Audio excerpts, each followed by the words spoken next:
I'm Tony Lockwood, founder of Thompson Wright Partners, and I'm delighted to welcome you to the latest episode of Inside Track, where I discuss business transformation journeys with leading figures in industry. Unfortunately, projects sometimes go wrong, and at that time, challenges exist, conflicts are created, and third parties are often introduced into the process to try to resolve the conflict. My guest today, Richard Kerr, is one of those people. A lawyer by background, he has had extensive experience of resolving conflict in transformation programs, many around technology programs, but his lessons and his experiences are applicable to all change initiatives. So I'm delighted to welcome Richard to the podcast today. Thanks, Richard, for joining us today. I think when we met a couple of weeks ago, I sort of realised straight away that you had a really interesting background that obviously influences your approach to delivering change and transformation. So, let's start by just giving the listeners a little bit more about that background. Sure. Thanks, Tony. Yeah. So I've got a background. It began with law and then moved into technology. And then about 20 years ago, I joined an organization who were bringing technology and law together, but very much in the dispute space and the contention space. And that's primarily because they worked as expert witnesses. And what an expert witness does is he she goes in to evaluate a particular situation from a technical perspective in order to give an opinion to generally the court or to the lawyers, and to help generally the judges understand the extent to which, from a practical perspective, people were delivering what they should have. Yeah. And really from there, a lot of the stuff I did was just getting involved in the messy end of the business, primarily technology, primarily outsourcing, primarily when things just hadn't gone particularly well. And the dispute stuff was okay, and but what I noticed really was that it was always the same causal factors, or very often the same causal factors. The manifestation of the problems differed a little bit, but it was the same causal factors. And so what I found was I used to get called into review situations, and those reviews began to happen earlier and earlier and earlier in the life cycle. And through a quite a long period of root cause analysis, I started to create sort of systems and frameworks which would just systematically remove the root causal factors of failures. And that spans people factors, technology factors, commercial factors, legal factors, and of course change and transformational change factors as well. So yeah, I guess really just to sum it all up, maybe the last 20-25 years, I've probably reviewed in excess of 250 matters, and advised probably on the same number, and really it's my major desire is to try and see serious improvements to the levels of success in major transformational projects. Yes, and that's the interesting part then, because then you've segued into being instrumental in delivering those change and transformations, and helping organisations set up things in the right way, so that they don't fall foul of some of the challenges that you've experienced with some of in your earlier career, shall we say? Yeah, exactly, and really, if what I found is it's about getting an early sighting of all the factors and how they interrelate. Yeah, very often these things are thought of in silos. So the lawyers will be in one silo, and the commercial managers in another, and the procurement people in another, the techies in another, the delivery people in another, and then the transformational guys just trying to be the conductor of all these different elements and more besides. But some of these, of course, each of these factors has a number of kind of fairly deep roots, and really it's a case of understanding how they all kind of interrelate and interoperate. And once that understanding takes place, then it's so much easier to construct a very holistic approach to the transformational journey, which not just articulates where things are now and what the future operating model needs to be, but it also ensures that you've got a very strong bridge whereby everybody can traverse from A to B.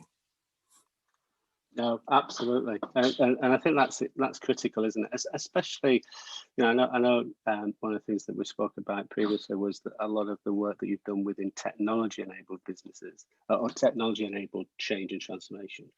But it's apparent in everything, because more often than not, there's third parties involved and there's contracts involved with those third parties, and it's getting everyone aligned, isn't it? And understanding, as you say, that vision of where we're trying to get to, and all too often, as you just said, those are almost little individual teams operating in a silo, doing their little bit in the process without understanding the end-to-end elements, and that's where things very often go wrong. Indeed, absolutely, and really the getting people aligned and agreed is just to me the single biggest factor. And so, it commences, of course, with the vision and the objectives and the outcomes that everyone's seeking to achieve, and getting the internal team to be fully aligned across all the executive and other stakeholders, which, as we all know, is much easier said than done, Tony. But I mean, but starting off with that. And then once that element has been aligned and agreed, and people are aware of what it is that they're seeking to achieve and why they're seeking to achieve it, often what I found is there's an understanding really of where we are now, where we'd like to get to, but it's how we get there cohesively is the bit that takes some figuring out. And as you've said, generally speaking, the capability doesn't reside within the organization. They need to reach outside for a whole bunch of new skills, whether that's to resource the PMO or internal teams or what have you. But more often than not, particularly when it comes to technology, etc., you're going to have to be buying new platforms, new products. You'll have an entire legacy ecosystem of contracts and suppliers, etc. And so it's a case really of understanding maybe the enterprise architecture from a technology perspective, but also from a contractual ecosystem perspective, and understanding where are we now, where are we going to get to, and what particular and what mechanically must we do to exit and maintain business as usual and seamless transition as we move from point A to point B. And part of that requires a great deal of kind of stakeholder management, because very often it's quite difficult to put contracts, if you will, around this stuff to make people behave well together. It requires a bit more than that. But equally, for all the new providers, it's about helping them to understand what your journey is and where you're seeking to get to. And very often that just is not articulated particularly well, because a common tendering stroke procurement style process is slap some stuff down on paper, chuck it out to the market. The market, generally speaking, won't have a chance to dialogue very well with the buyer, so they'll have to interpret the requirement. They'll say yes to everything because they know that if they don't, they won't win the business. And then it's a matter of interpretation, ambiguity, and the usual fun and games that people find themselves in these kind of conversations later on.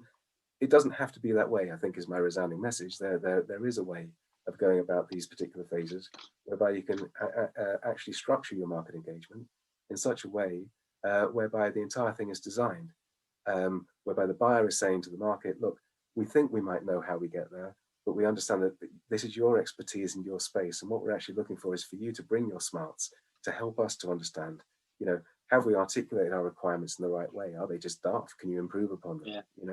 Is that a silly way? Here's our outcome. How can you help us to get to our outcome? And then contracting on that basis. Yeah, I was going to say, I think that's the key, isn't it? It's all too often, I've been involved in programs over many years where, we've used external consultancies, we've used technology businesses, partners, outsourcing organisations, the whole gambit really.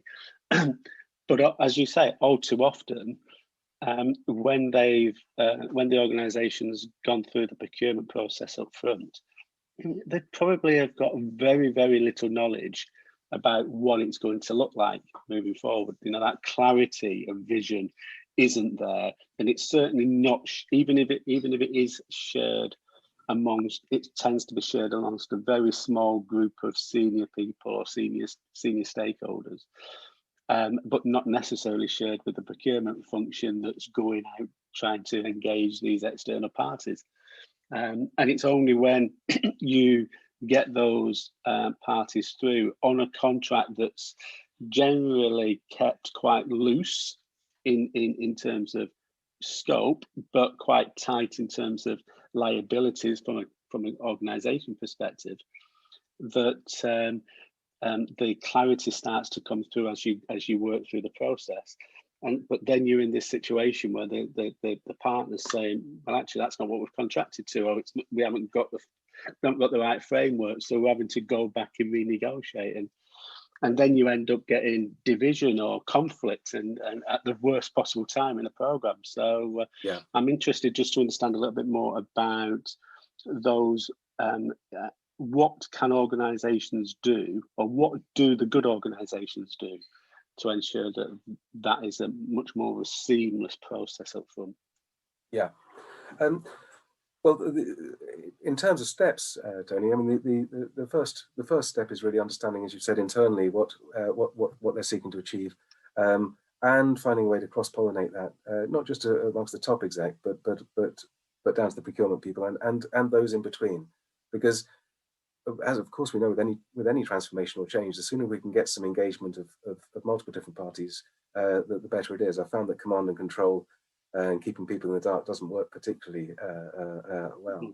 So that's the first thing, having some clarity as to what the outcomes are that they're seeking to achieve. Now from there, I think the second thing is just a maturity and understanding that even if we do know precisely what our requirements are today, the only thing we can be certain of is that they're going to change. And so having the flexibility around that change is going to be very, very important. And so if you've got something very tightly coupled, it doesn't change very easily. If you've got something loosely coupled, it does. But each of them require governance of their own nature. And what I found to be by far the most effective way is to start off with a fairly loose structure as you go to market. You've given some very significant thought as to the type of partner that you're looking for. If you know exactly what you want, then you're literally looking to direct people. You're looking for a bums on seat contract, basically. Get the team and then tell them what to do. And sometimes that's really effective. Other times the organisation might be a classic example is during the last austerity round. You know, councils were told you've got to slash your costs by 30%, and a council would say, well, I've no idea how to do that. And one council just went out to tender saying, we've got to slash our costs by 30%. We're looking for a transformational partner that will help us do that. We don't care how you do it. That's the outcome we need to achieve. And essentially, that's a very incredibly loosely coupled contract. What I found is something kind of in the middle, whereby it's all to do with how the business currently operates and how the business wishes to operate in the future. And then finding out early via a gap analysis and discussion and dialogue as to what things are achievable, what things aren't achievable, and what things are achievable in a different way to that in which we originally envisaged. The outcome being that at the end of that, you'll have you'll have something that's been arrived at with the market on a mutually agreed basis, and it's going to be reflective of the solution that's required, but also the steps to achieving that solution, and also the resourcing requirements and roles and responsibilities and what have you around all of that. The products and the platforms, obviously all the license and gubbins and like that, but most importantly as well, I think a commercially incentivizing structure which ensures that all the teams are focused on the same goal and are rewarded accordingly. And then whatever the suitable governance structure is around that. Within that mix is having a really clued up sponsor and proper executive involvement, encouragement, and also very good delegated authority and decision making understood going down the levels in order that decision making can be done quickly without having to keep going back up the chain. There's an analogy which I read from the Standish Group and that summed up the importance of decision making really wonderfully. Let's take a project that has 1,000 decision points. Project 1 has every decision requires 22 people sat around a table. It takes 6 hours each decision, and then once the decision made, 50% of them are overturned before the week is out. Yeah. Versus another one which has a emotionally mature team of 6 people. They take 1 hour to make a decision, and none of them are overturned. The first project, 22 hours times 6 people, 6 hours times 1,000 decision points, with 50% being reversed. As you can see, that project will never ever get completed, and it'll be a very frustrating one to be in. The second one fast decision tempo. Some of those decisions will be wrong because they've been taken quickly. However, the next part is having the maturity to say, okay, we're happy to make a mistake as long as we don't brush it under the carpet. Because we'll get to our end outcome that much quicker. And so essentially, how do you do it? You do it by architecting things in such a way whereby you're really putting in things which are going to incentivize the executive stakeholders from both organizations to get aligned in terms of vision and strategy, to get aligned in terms of commercial matters, whereby it's going to be a win-win, and preferably a win-win-win relationship, a long-term win for both parties.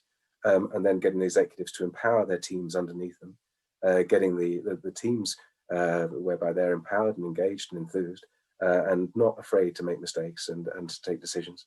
And then finally feeding into the business, the clients, the customers, and the legacy providers and the new providers, the good governance comms and elements which will really help them to take that journey and keep them aware of what's going on, and then engage them what's going on, and then help them by training them and transitioning them and flowering them hopefully into the transformation as things go by.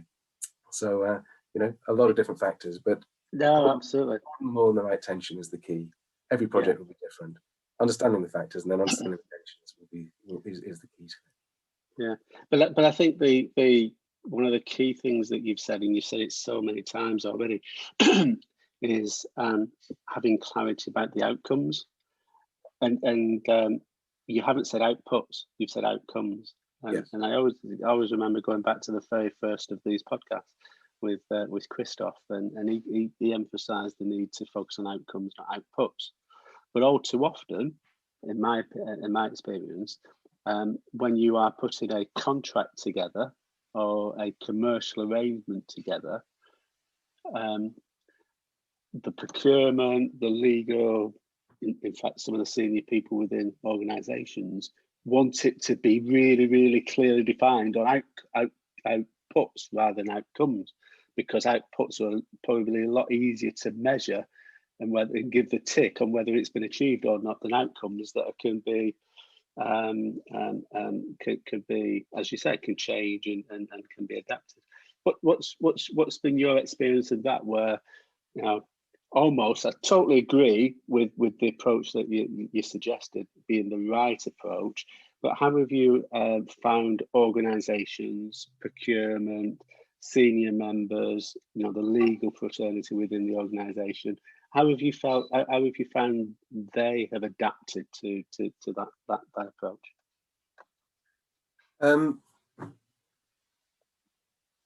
I think it's safe to say, I mean, if we go through each particular lens, the legal guys, and they are trained, very well trained risk managers, and it's and really, in my experience, the really, really good ones have a bifold lens around risk. The first is protecting the client, that they are going to get whatever it is that someone said they were going to give them. But the second is understanding growing the pie.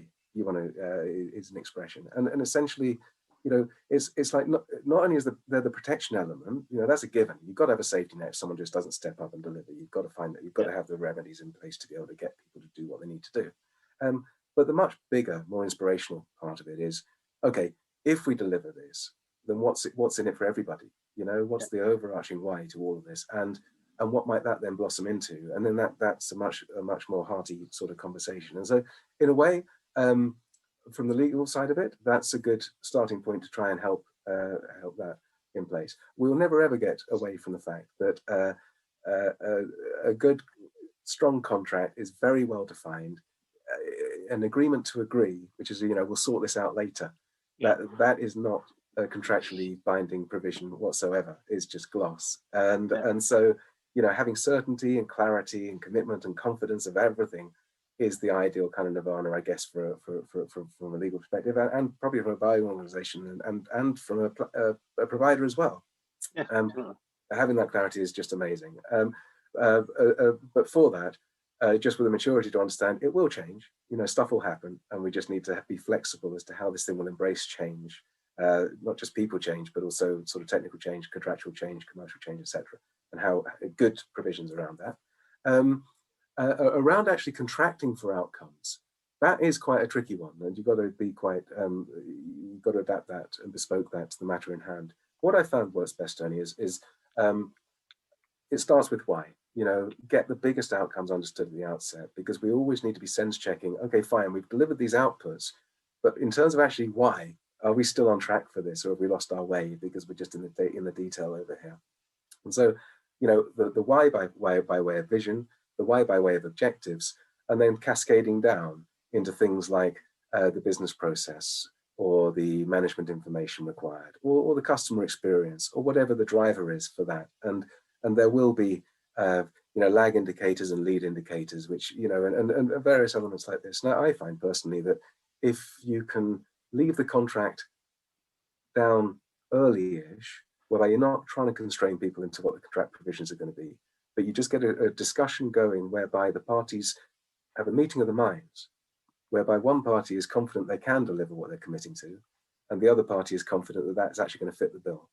And when they have that comfort, at that point you can enshrine it with contractual elements around it. Now, that, people, it's a no-brainer. It's easier said than done, don't get me wrong, but in a way everyone can then see, right, good, we're committing whatever it is, millions of pounds or whatever to this initiative, but we've got some certainty of outcome, and we've also got an aligned supplier, provider, partner, whatever we'd like to say, team, who are all confident they can actually deliver it, and we've got in place the behavioural and the people and the change and the technical and delivery, etc. factors in place, which are all pointing in a way whereby we can see that this thing is on course, or we've got good ways to readjust the course if it goes slightly wonky. You are right, Tony. It does require a slight change in perspective, because not many people do it this way.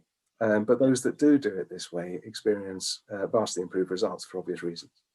Yeah. I think it's a maturity factor, isn't it? I think you probably have needed to have gone through some of the pain of getting it wrong, yeah, to almost have I was going to say bravery, that's the wrong term, but you know what I mean, that sort of be prepared to go through that exercise up front, because that could take some time, absolutely, and often will take a lot of time to get people aligned, to get people understanding how this will work in signing up to it, but on all sides of the equation.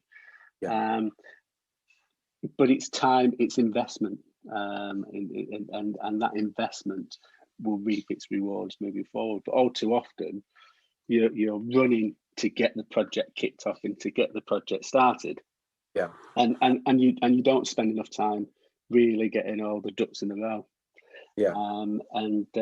It's, I suppose, I think it's probably you need to have got some pain from doing it that way before you maybe have the bravery to really enforce that upfront piece of work that we've been talking about.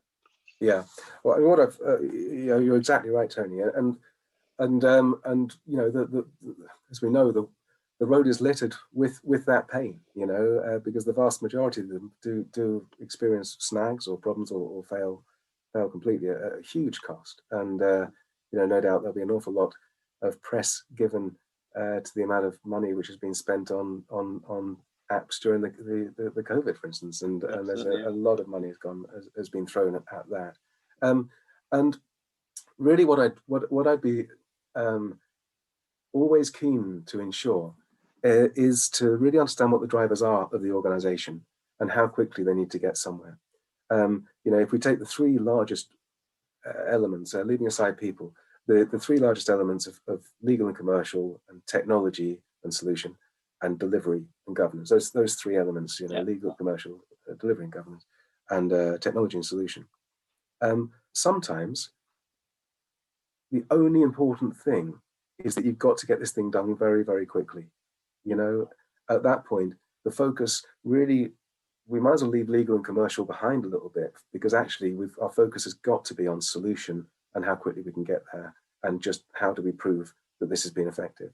at that point, it's a case of just reaching into the other lessons learned, which is, okay, well, in order to deliver a project really quickly and really effectively, what's the global benchmark? What's all the global lessons learned that can give us? You know, we can have as many lessons learned ourselves from all of our experience, but reaching out for global stuff as well is really important. It's kind of, okay, fine, well, a team size of this shape, with this type of people, having these types of input, having this type of measurement, et cetera, et cetera. And, you know, as we can see with Agile, as we can see with things like, you know, the minimum viable product idea, you know, sometimes the provider is almost embarrassed to release the minimum viable product, but they do so with a very, very clear ambition, which is that not a minute is going to be spent in wasted development time. You're only going to be responding back to what people actually want, and then finding out what they actually want and making sure that user voice that you're hearing is actually the right one is the next trick. But having that team, having that quick iteration, and then getting to the final output and outcome, you know, at that point, you're in is, okay, what's absolutely best practice for what works well in terms of delivery, or product development, or product management, or whatever that meant. Other times, you know, it may be, let's say, a public sector purchase, and they may well be going through, I don't know, one of their framework agreements because it makes it much quicker. So they might use technology services framework, or they might use management consultancy framework. Now, for that, it's actually starting with this contract. And so that's the basis of the deal. And so essentially at that point, you need to pivot your focus to say, okay, fine, we've just, whatever else has got to happen, we've got to make this contract as being the governing document. So we've got to make it simple to understand, we've got to make it reflective, and we've got to make sure it's mutually incentivizing and quite equitable, while still protecting. And so essentially at that point, it's a bit of a deep dive. You know, what does the contract say? How's it supposed to operate? What do the schedules look like? How can we populate those in the best possible way, in a good dialogue with the market once again, until such times we've got a final product, which will then enshrine our delivery. And again, at that point, your project or program plan looks very different because you have to follow a certain procurement methodology, etc., because it's dictated and stipulated in the framework. You have to then sort of use your model to get the terms of reference correct for filling in the frameworks and the schedules. And then you have to do the training and knowledge transfer to all those who are actually going to deliver it, to actually understand what the heck the contract says, what it means, and how that then ensures delivery and governance, and how you would report on it, etc., from the higher level, and get the insights you need to see whether the thing is on track. So two separate sort of starting points there. One, legal and commercial as the basis, the other one, just delivery as the basis. Both of them work. Absolutely fine. It's always a case of understanding, you know, the precise situation in which that transformation finds itself, and then how best can we achieve the ambitions and the timescales and the budgets available.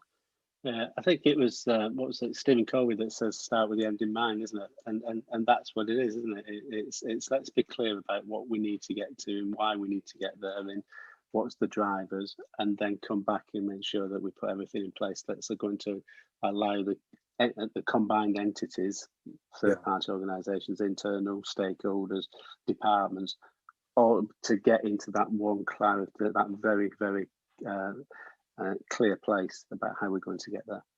Exactly. And then, as you say, we got to go along, and we know as you go along, stuff happens, and you'll have to take a diversion somewhere along the line. But actually, if you've got that absolute clarity of vision, and you are operating as one team with that clarity, combined clarity, then you can overcome those obstacles, overcome those diversions really easily. Yeah, absolutely, much easier indeed. And you've also got the beauty as well of having a senior leadership team understanding what's going on and understanding the rationale for it. And I find that particularly by looking at things through this more sort of holistic lens, and having all of those people in the room, they'll all understand not just their bit, but also how it fits into the jigsaw of the whole. And my personal experience of that saves so much. It saves so much time and frustration perhaps, but B, it just starts things off with a very, very, very good situation. Equally, Tony, we've just talked about stuff at the outset of projects and programs and getting that set up right too. Very often, if they are going a bit snaggy, you know, sometimes it's well, very often actually, my experiences come from that lens, and equally then, it's real case of saying, okay, fine, okay, we understand the symptom, we understand how this is manifesting. There's delays, there's cost overruns, there's fitness for purpose, there's quality, there's people issues, there's all this other stuff. But the question is really, okay, what are the root causes of all these particular elements, and is it going to be possible for us to not only identify the root cause and also what the solution might be, but to get that agreed with all the other players to make sure that we can reset this thing, realign, and refocus and redeliver. And equally then the senior leadership team being on board. And sometimes, Tony, it's not that happy that things can get realigned and redone, but having that kind of holistic view at that point of exactly where things stand at least allows everybody the cognizance to understand, okay, fine, actually this one isn't going to work out very well for us. Best that we just talk about disengaging and doing it a slightly different way, because I'm sure we've all been stuck in zombie projects where it just can't, it just keeps going and going and going. And actually it would just be in everybody's best interest to disengage and go about it a different way. And sometimes just having these reviews and just getting the data that you need for the insights, giving you the clarity and the certainty and the best options available, my goodness, saves an awful lot of time and money, and most importantly, allows people to then refocus into the business case and the benefits which were originally envisaged, or which might need to be redesigned and reconsidered. Absolutely, but it's having access to those data points, isn't it, and that insight into when things are not going according to plan. Let's keep a note of them. Let's, as you say, reflect on them. Let's review them, so that a sort of mountain's not created out of a molehill type of stuff. Because there's got to be loads of those sort of things, but it's usually a case where they're not covered off early doors, and something else comes on, and something else comes on, and something else comes on, and suddenly, what could have got resolved quite easily and quite quickly by getting around the table and chatting it through and understanding what needs to change, suddenly becomes a massive issue, and then you almost at loggerheads with the different parties. Yeah. And at that stage, everyone's lost sight of what we're trying to, what we're combined we're trying to achieve. Yeah. It's all about sort of like making sure that we win and you lose, and that's never a recipe for success. No, exactly, and it gets very positional, and then it gets entrenched, and it's very, very difficult to dig people out from that perspective.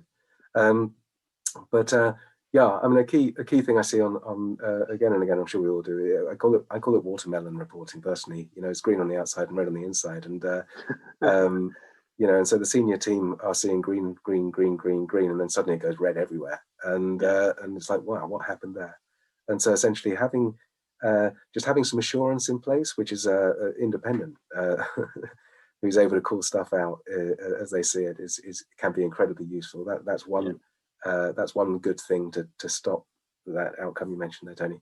And the other thing I found is particularly helpful, because they are commercial arrangements, and so it's having both parties understanding, really, I say both parties, but everybody actually understanding what their true role is, and really, if you start things off on the basis of we're going to the market because we're not experts in the tech, because we're not experts in how to deliver your thing in the best possible way. Yeah, we are experts in what we do currently and probably where we're trying to get to. But we will be relying very much upon your expertise, Mr. Provider, Mr. Partner, whatever, to help us in these things. And so putting upon them, and if they're a consultant worth their salt, they'll like that role anyway. Yeah, good. I can advise. This is what blah blah blah. This is what blah, blah, blah. Everyone should be happy to do that. But as long as there's a sort of, I'd say a commercially, a contractually sort of enshrining principle in there to say, look, this is your role. And so what that means is we're wanting you to look around corners for us and to call stuff out for us. We're wanting that level of honesty and challenge if we're doing something blooming stupid. And again, and having that level of honesty and clarity and integrity kind of built into the arrangement, and basically going to the market in the first instance and saying, do you know what, if you're not prepared to play that role, you're not the partner we're looking for. That can be really, really helpful, Tony, because at that point, if stuff has been pushed under the carpet, you know, there's very little argument at that point. It's kind of, guys, we'd ask you to actually alert us to this because that's really your space, you know. And so essentially, you know, not to make too big a deal of it, but I found that is a crucial point, really, because very often it might be a case of, well, you told me to do it that way. That's just not going to work very well, because that's, you know, if you see what I mean. Yeah. No, absolutely. And it reminds me of it's building that team out, isn't it? And it's understanding the various roles that each team member plays. And actually the strength, the success will be determined by the strength of the team and the ability of all those individuals to deliver the piece of the jigsaw almost. And you know, I use sporting analogies a lot, and you know, you can have the best attacking players in the world, but if you've got a leaky defense, you're not going to win many games. And, Yes. and it's the same principle, isn't it? When we're looking at transformation programs, you know, when we bring all the various elements of that team together, being clear about what your role is within that team and where we're trying to get to is critical in determining success. Absolutely, 1,000,000%. I do some work with some guys over in the States and Europe called the Standish Group, and they've been evaluating success and failure in projects since 1994, and I've always kept an eye on their data to see what's coming out. It's always been consistent. There's always like a 2/3 success, 2/3 of projects, 1/3 are successful. Let's put it that way. 1/5 fail completely, and the ones in the middle kind of hit challenges. I don't think that comes as a huge surprise, but equally they also feed in their learnings and what's working better and what isn't. And I found it fascinating that although their field is primarily software projects, that after 25 or 26 years of research, in 2020 what they published was their final kind of thinking on this. And it's in terms of what is required for things to work well. They said you need 3 things: a good sponsor, good teams, and a good place. And they basically just boxed into those 3 elements. Now there's obviously elements of goodness, if you will, that's articulated under those three headings. But what I found really quite fascinating was, although they've studied failure for so long, technology and didn't feature in as one of those failures. And I reached out to them actually. I said, well, you know, my experience as well is that you need a good procurement and a good contract, as well as a good team, a good place, and a good sponsor, which they agreed with, and we did a piece on that. But the important thing is that the good contracts, the good team, the good supplier relationship management, those good elements, they all fit within the good place. And essentially, you know, you've got that good place thing happening, whereby the project and the program has the level of backing, but also the level of not isolation, but support, cotton wool, if you will, whereby they can just go and focus and get their stuff done. And a good sponsor will kind of shield them to a certain extent and have the necessary conversations around the business. And I personally found that to be a really interesting finding from them, and I think helpful too, because so much of it is to do with the people and how that all. But I think you're absolutely right. The role of the sponsor is essential, and we've all had experiences of sponsors taking on the responsibility but not really believing in the program or whatever. They didn't duck the head quick enough at the board meeting when it was allocated.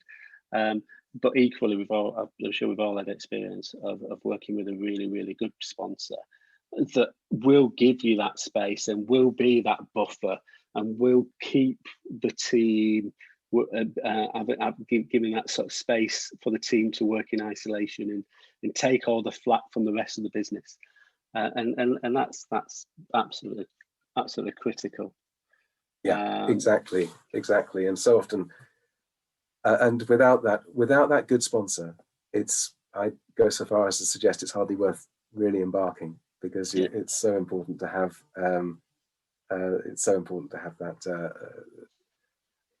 that level of executive sponsorship, because these things are expensive. You know, big transformational programs, they require so much to go right for them to be successful, and having that sponsorship and knowing you've got that baked in at the outset is really the key, I'd say, for someone to know they've whether something's stacking up well for them or otherwise.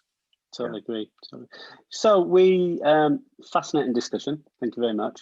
We always finish with one final question, which is, what's your one takeaway?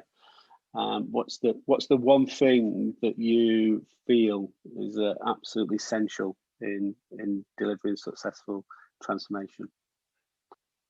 Yeah, I'd say really for successful transformation, you need a clear understanding of where you are now, a clear understanding of where you want to be, a clear understanding of why and those outcomes, and then a very robust bridge to understand all the elements that need to be transported from one side to the other successfully for it to be delivered well.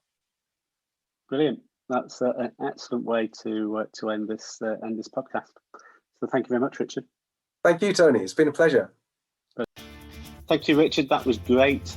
Again, a very different perspective that we've introduced today, and one I'm sure will lead to much discussion in the future with those operating in change and transformation.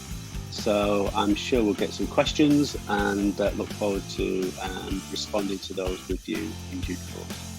If you haven't already, please check out the Transformation Leaders Hub. It's a place where change and transformation leaders come together, share experiences, get involved with new opportunities, and really build their network and build relationships. And as we know, relationships create opportunities. So definitely a place to go and check out if you haven't already. With that, I look forward to seeing you again in a couple of weeks' time with the next Inside Track podcast. Thank you very much. Bye.